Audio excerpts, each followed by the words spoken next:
I am so frustrated with this club, right, to a point now where watching my manager not take any accountability whatsoever, right, just drives me up the wall.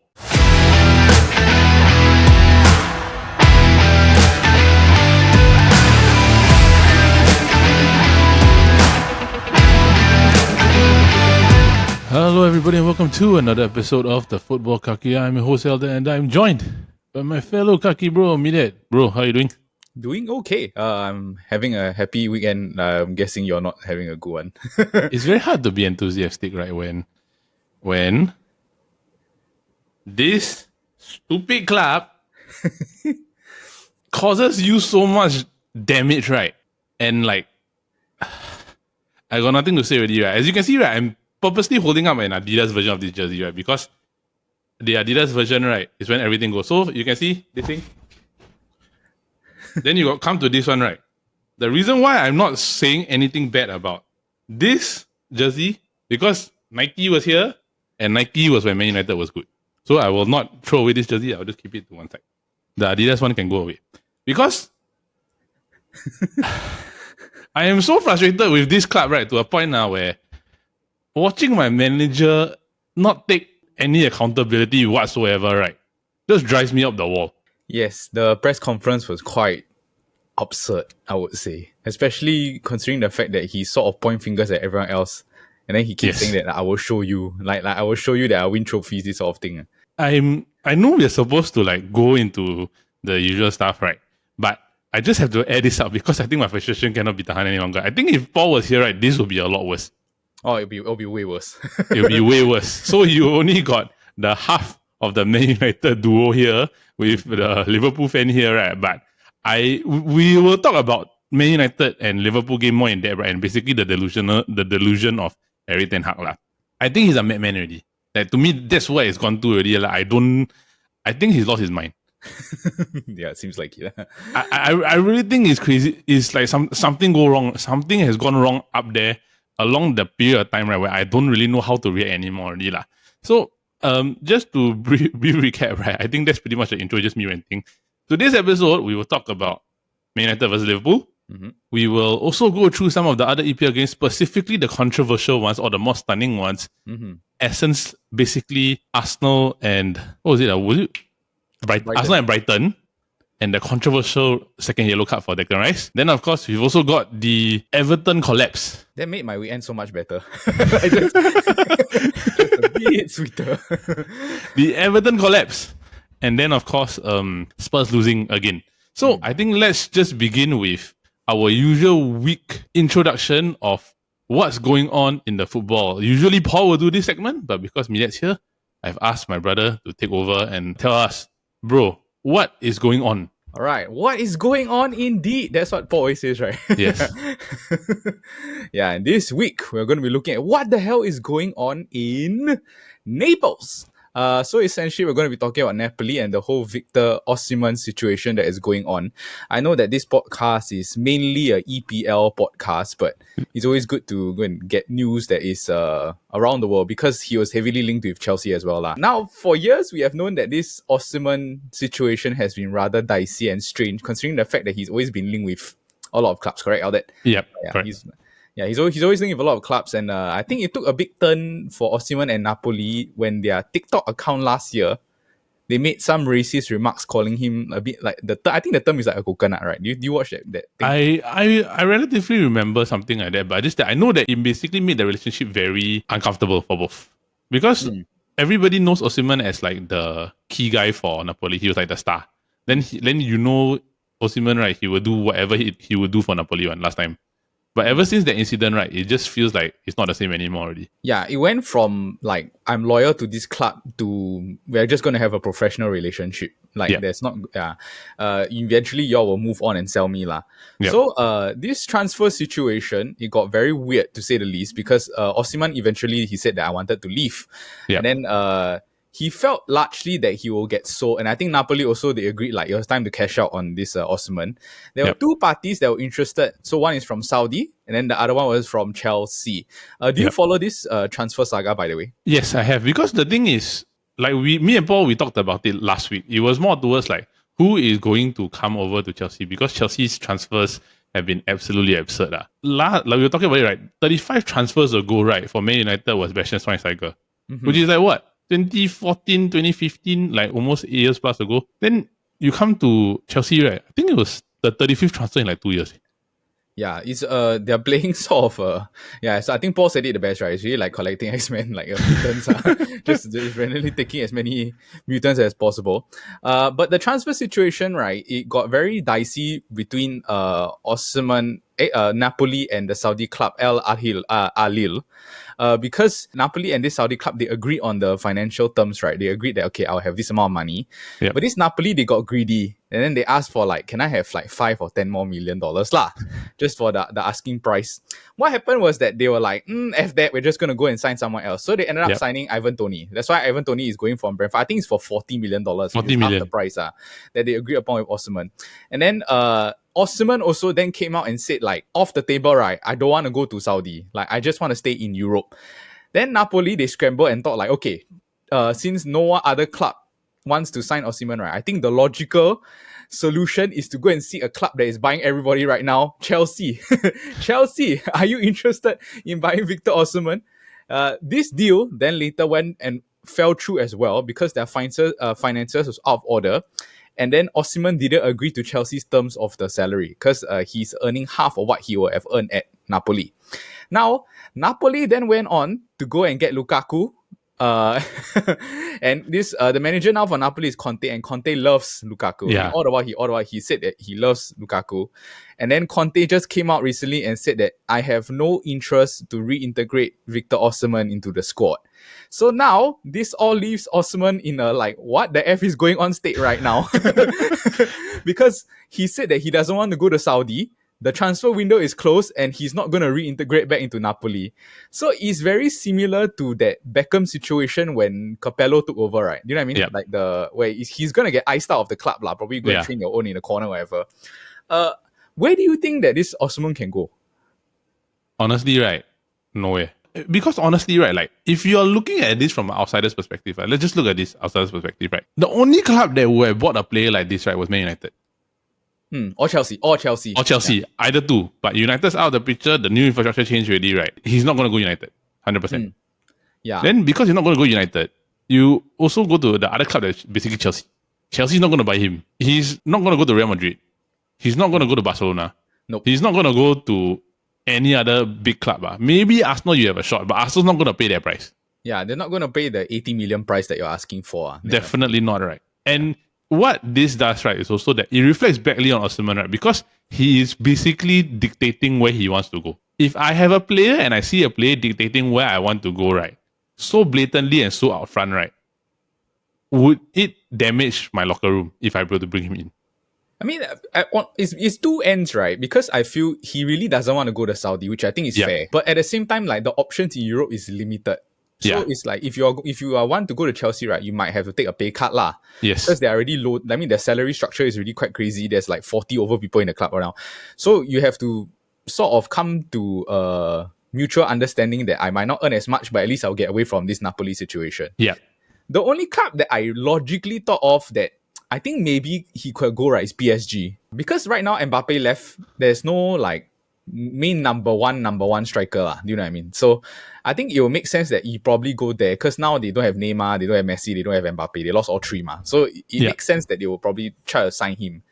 But then again, the window is closed. So all these if buts and maybe also it doesn't matter because now he's stuck in Napoli. Correct. You also must remember the factor, right, that basically PSG couldn't spend money because they are under scrutiny from FFP. If let's say they were to spend the extra money, they have to find another player to offload to cover the Osihmen money.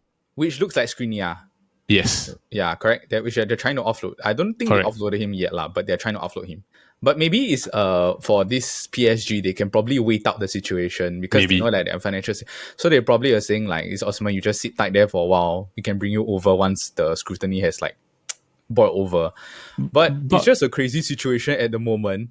And I think also Conte is like damn stubborn. He's like the type that is like out means out. Like I have no interest to bring you back in already. Yeah. Correct. I think another club would be good, right? If he were to go to Newcastle with Isak. Yeah, but then, Newcastle, Newcastle, I think they don't have the money at the moment. They have the money. They just worry about the FFP lah, because they don't want to end up like City. So yeah.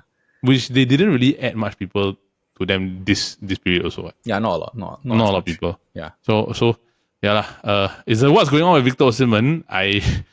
It's a very different take from Paul. Paul usually will give me something very, very upset. Yeah.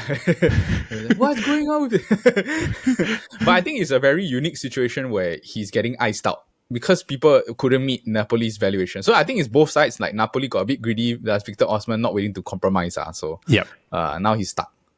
What to do? I mean, it is what it is. Like, it doesn't reflect well on both parties. Yeah, it doesn't reflect well. Yeah. It doesn't reflect well. But it is what it is. So now, let's move on to the main segment of this show, to Man United and Liverpool. Before we get to the other matches, right? This one was the match of the week that everybody was looking forward to, right? And Man United crapped a bit. Can I ask what was your first thoughts when you saw the lineup? Why is Rashford in the lineup? Exactly. I don't get it as well. Like, why on earth is he in the lineup? Yeah, but I think we'll talk about the individual players later, right? I mean, I get the sort of Xerxes starting, but at the same time, it's like they are doing a lot to accommodate this Rashford. Like, they're moving this Garnacho to play his out of position wing. Then Ahmad, who's been the best player for the past 2 games, drop just to accommodate Rashford. I have no idea, man. I am so done with like this Eric Tenhagout situation already. Like, legit, forgive me if I'm being like stereotypical, right? Usually I have this joke like in the army where if you shave your head, right, usually the oxygen will flow to your brain more, right? I think the moment he lost all his hair, right, recently, and his hair got whiter, right, all the oxygen left his brain. Because why on earth, right? Like, Marcus Rashford has been poor for 1 season or longer already. That 32 goal season that he had, right, in two years ago, right, that is over. That is past already. You're basing it on what he is for current. His form was so bad, right, that he couldn't even make a Euro squad. He wasn't even selected in the preliminary team. Yeah. So, if that is not saying something to you already about your team, then what is going on? So, to me, right, like, I was so frustrated because when I saw that lineup, okay, Maguire out, delete in. Good decision. Agreed. Xerxes in, Mount out. Good decision. Fair. You got striker. Garnacho in, I'm out. Huh? Yeah, it's like weird. Doesn't make sense. Yeah. And it's the dumbest thing ever because if you have seen the opening 2 weekends, the 2 weekends, the Fulham and the Brighton game, right? United's best football was played when Marcus Rashford was taken out, Garnacho was on the left, Ahmad was on the right, and Xerxes in the middle. Yeah. It's the one that is technically showing to everybody is working. So why on earth are you playing 10? I don't know. It's simply to accommodate this Rashford. And I really don't know, is it maybe he has a clause in his contract to say that he has to have a certain amount of games played in the club. Do you think so? Maybe like a hidden clause or something like that. If whoever negotiated that contract, right, you are dumb. You're basically binding your entire club into a predicament, right? The only person that wins is Marcus Rashford. Yeah, but it's alleged, just a thought process. Yeah. Yeah, but if this actually happens, right, then it's stupid to me because to be really frankly honest, right, like that whole left side yesterday, right, was just a disaster. Every single attack that Liverpool had came from United's left, Liverpool's right, Salah side. Yeah. Dalot didn't play well. Lisandro also sort of cost them for the second goal because he didn't mark Diaz, he marked the spot. Yeah, correct. And then Rashford, he didn't track back much in the game. There was a few times where he like slide tackle for show. You know what I mean? Like he slide and stuff like that. But to be honest, did he track back? Honestly, not really. So in the end, it was a outcome that I feel was fair. It was a very, very fair thing. But I do feel like when you watch the game, it was like a game of errors also. If you know what I mean? Like, yeah. I think Casemiro, what do you think? You have disgraced the number 18. Oh. My whole gripe now, right, is basically like, you've seen the backlash lah. Like, Mark Goldbridge, he said that Casemiro could even set a bath or something along that lines. Yeah, correct. Yeah. Then he's like, he playing like constipated turtle. That's on sleeping pills. Yes. So it's like, if Mark Goldbridge, he says that about a player, right? Okay, people always take it context, right? Mark Goldbridge just reacts. He's just a natural overreactor. Just a thing. And that's what makes United so funny to watch. But he has a point. Because in this instance, right, the reason United bought Ugarte, right, is basically to replace this fella. it is so obvious, right?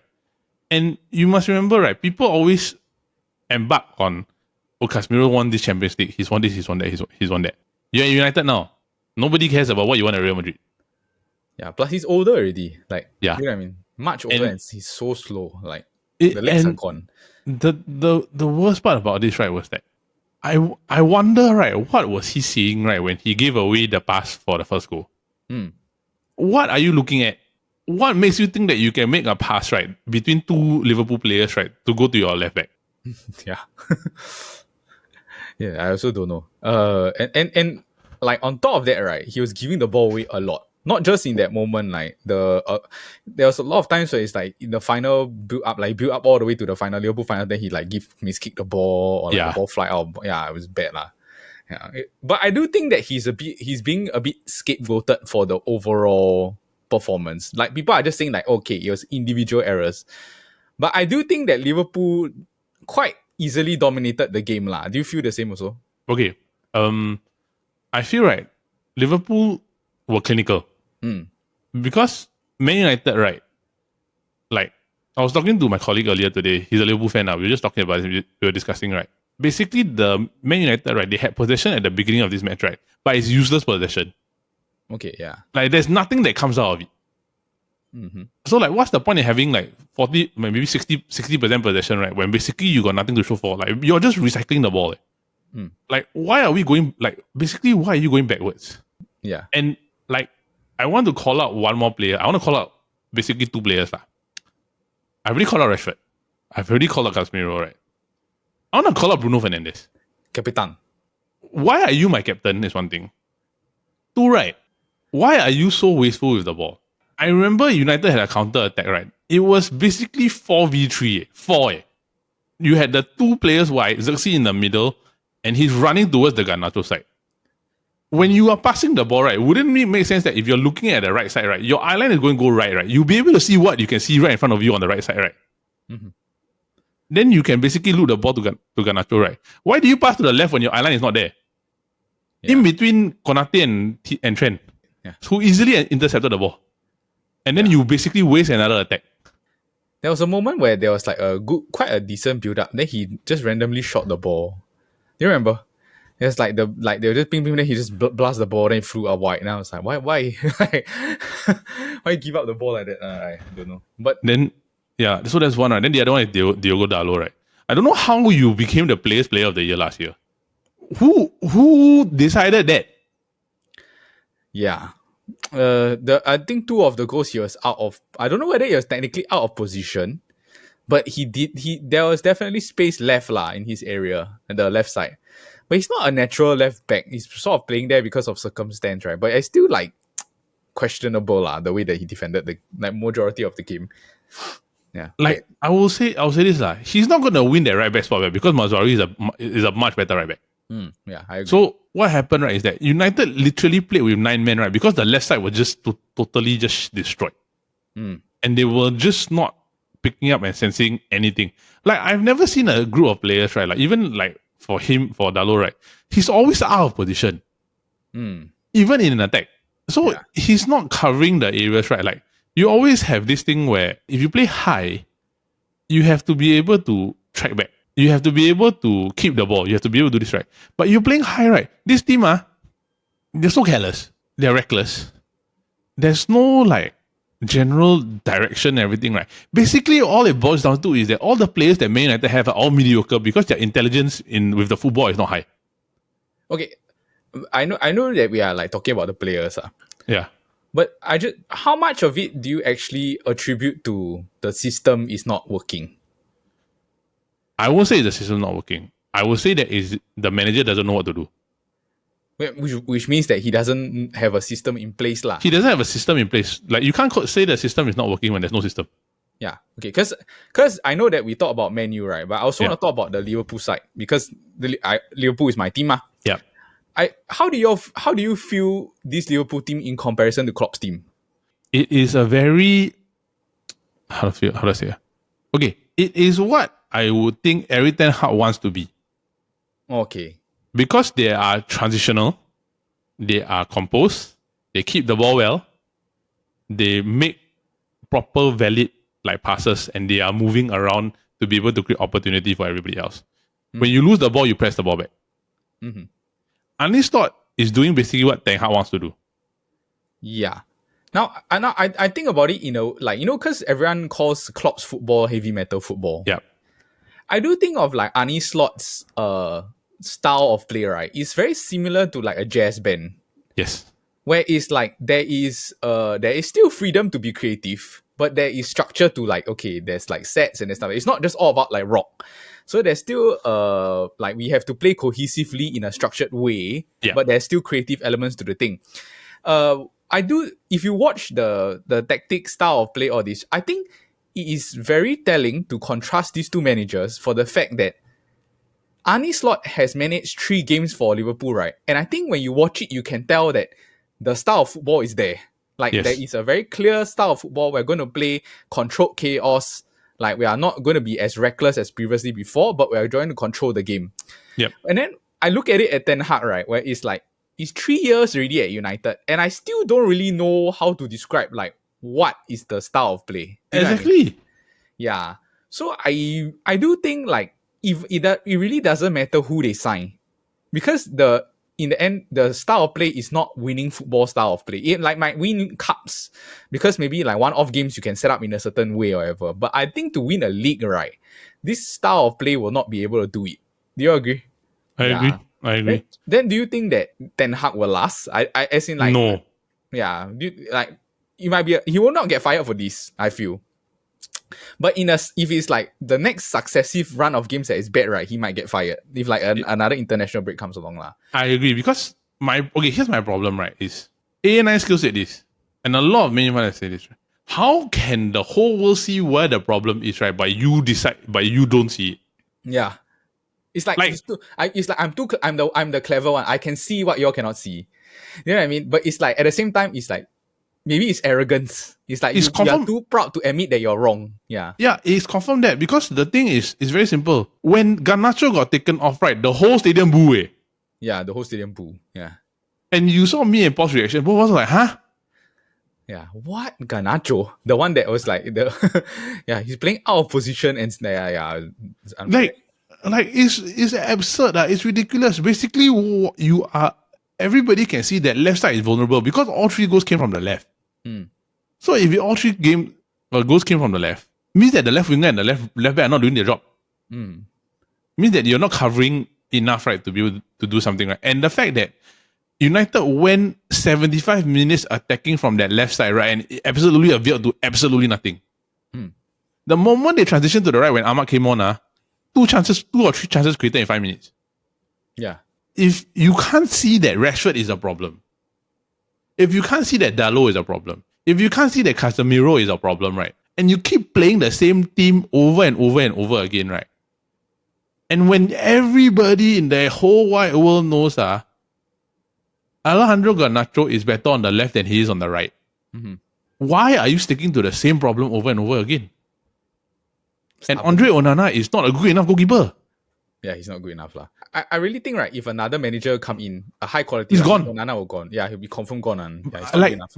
Like, India is a better goalkeeper than him. Like, what's the point in sticking to your kids, right? Like, when you can't do anything.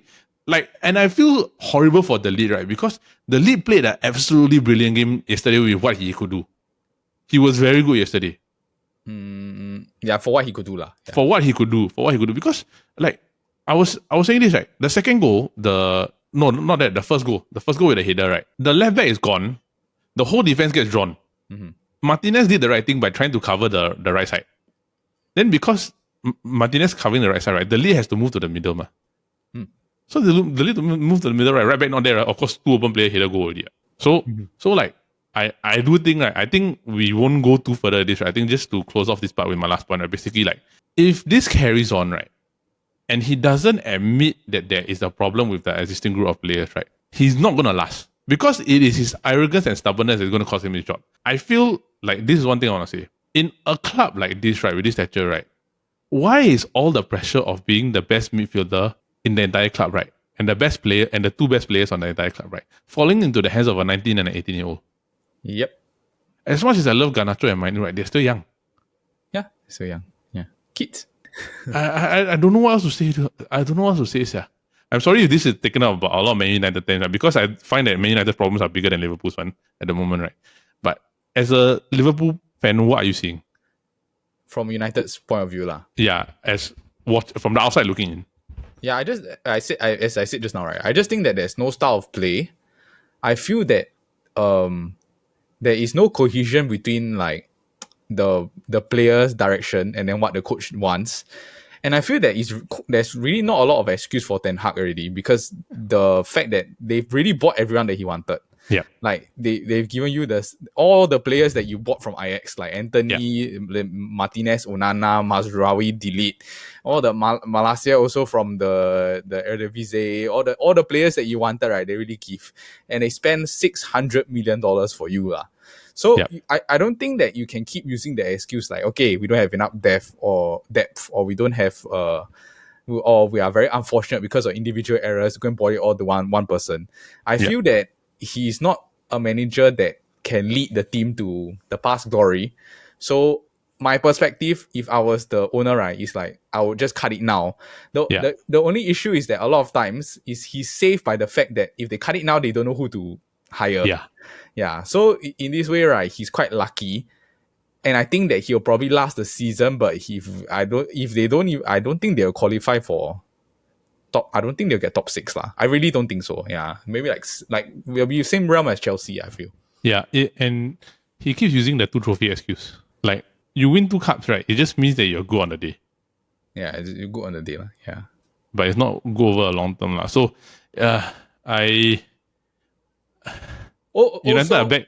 Also, I want to shout out Salah because he's like, he really tortures Man United all the time. At Old Trafford I think 7 games, 7 goals at Old Trafford. Then 3 games already, he got 3 goals and 3 assists lah. So you can tell he's playing with more freedom, maybe because last year in his contract lah. Yeah. So he's like, I might as well just have fun lah. But I don't think I don't think he's gonna stay lah. So enjoy while it lasts. Yeah. I don't know lah. I feel like he's enjoying his football, right? But Man United is just in shambles right now. Yeah, it's shambolic.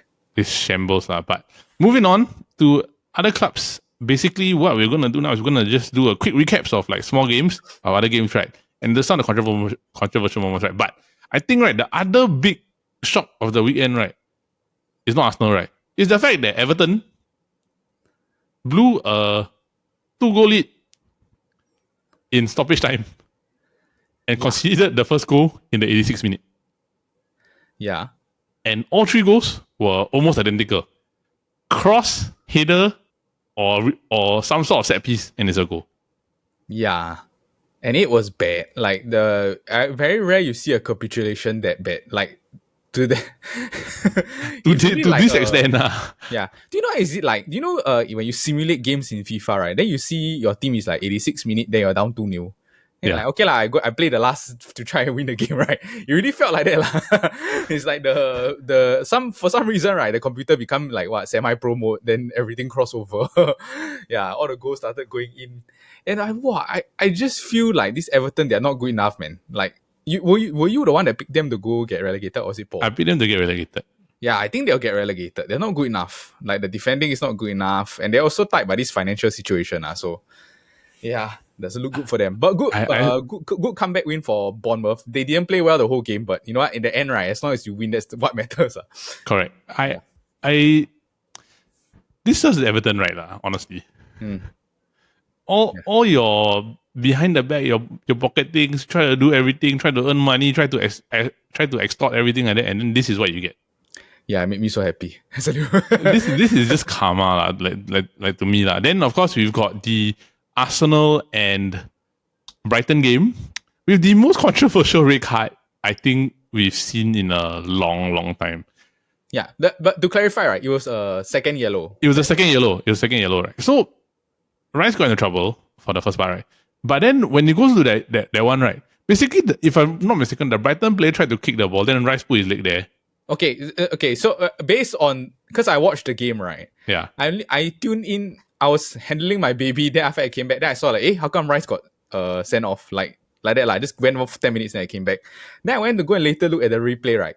this Rice knows what he's doing lah. He's being cheeky. He purposely kicked the ball away, like on purpose.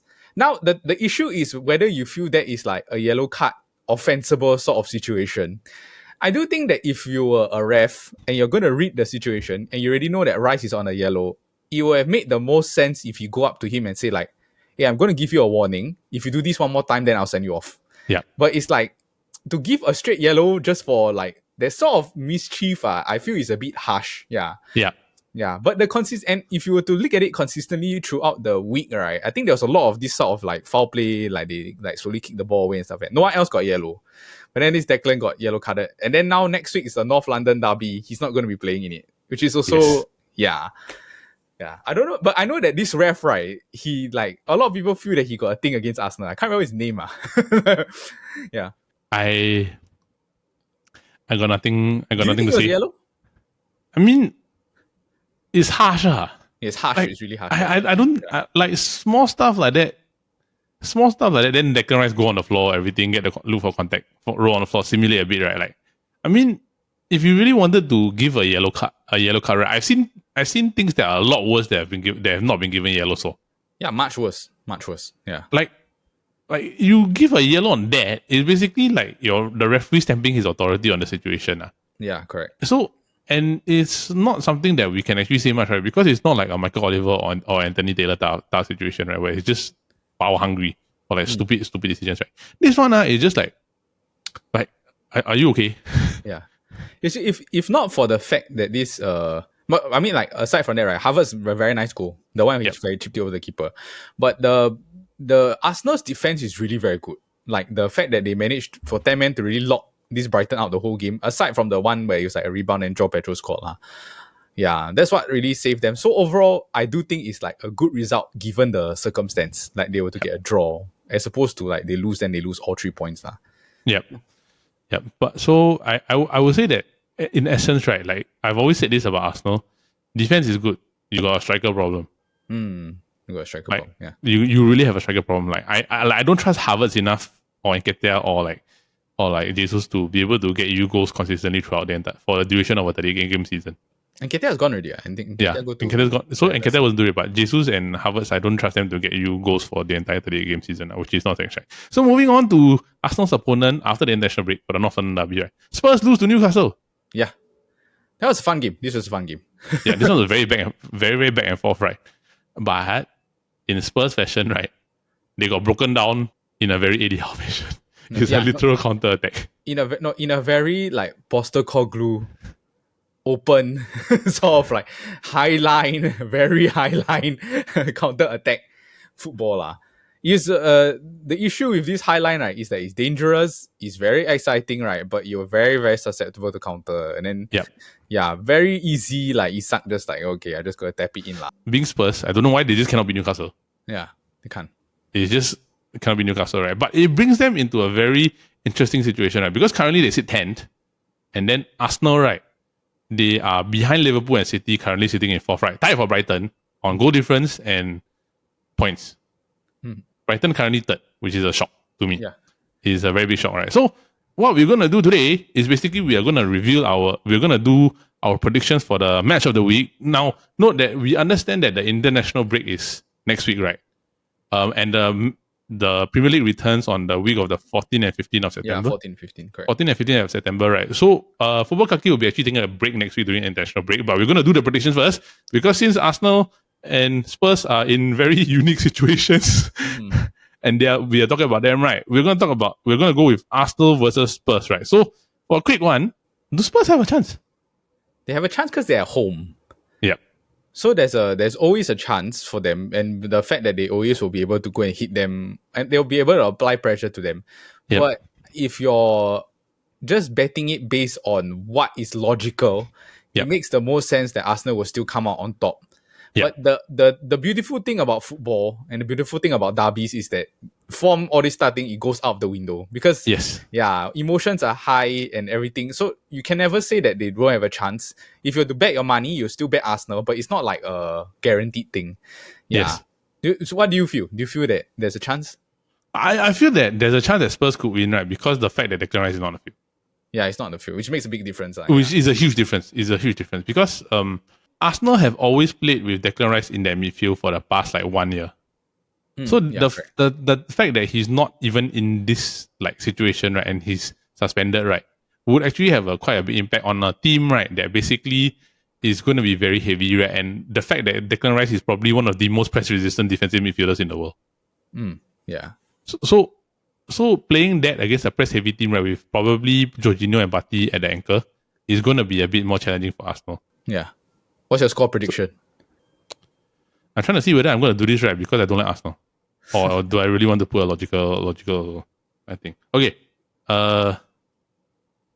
Since it's Spurs home, I'm going to go 2-1 Spurs. Oh. I will not do that. I will not bet 2-1 Spurs. I think it'll be 1-1 overall. The Spurs attack is too... I'm sure that they'll try their best to bombard Arsenal's... And eventually a goal will go in. The issue is that I really don't think Spurs can keep a clean sheet. So, yeah. And the overall outcome, I think a draw also maybe from a Liverpool perspective is what I want. So, yeah, maybe a 1-1 draw is what I think. For me, I feel that basically just on the fact that Declan Rice is not there, it's going to be a bit more challenging because of the way that Spurs press. Like, Spurs really press very hard.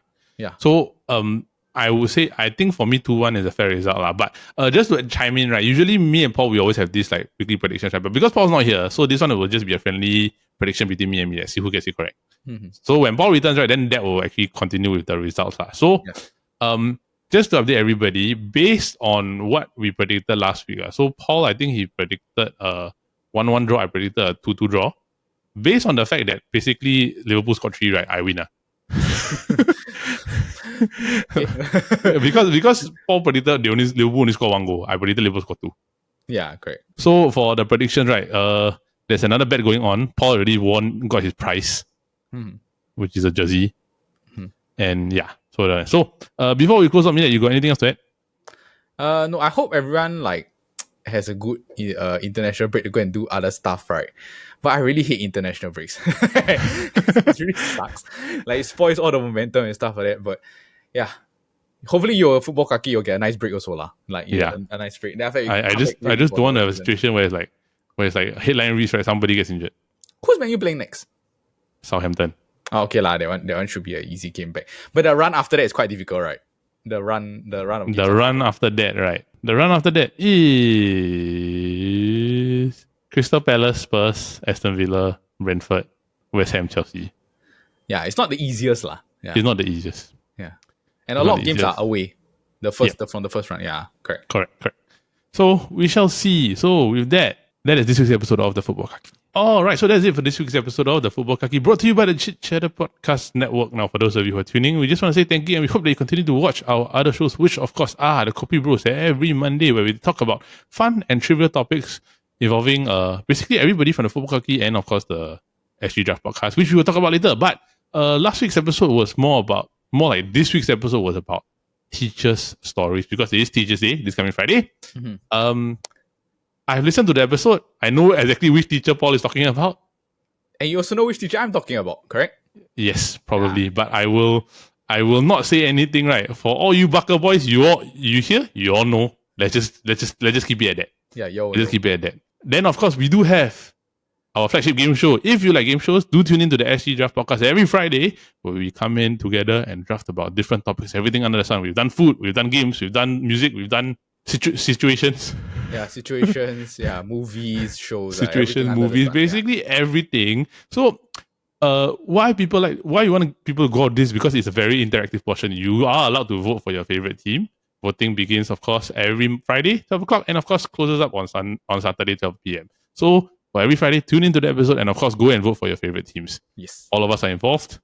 I am not a frequent winner, but I do have fun anyway. So with that, we just want to say thank you to everybody for watching the Futbol Kaki and listening to the Futbol Kaki if you are listening to us on Spotify, of course. And then, of course, we just want to wish you a happy international break. If you have not liked and subscribed to our channel, please do so. We just want to grow this channel so that we can provide more content for you. And if you have already subscribed, please ask your friends to do so. So from me and Minette, from everybody here at the Futbol Kaki, have a great week ahead. See you soon. Bye-bye. You never walk alone. Bye-bye. I cannot say glory, glory me.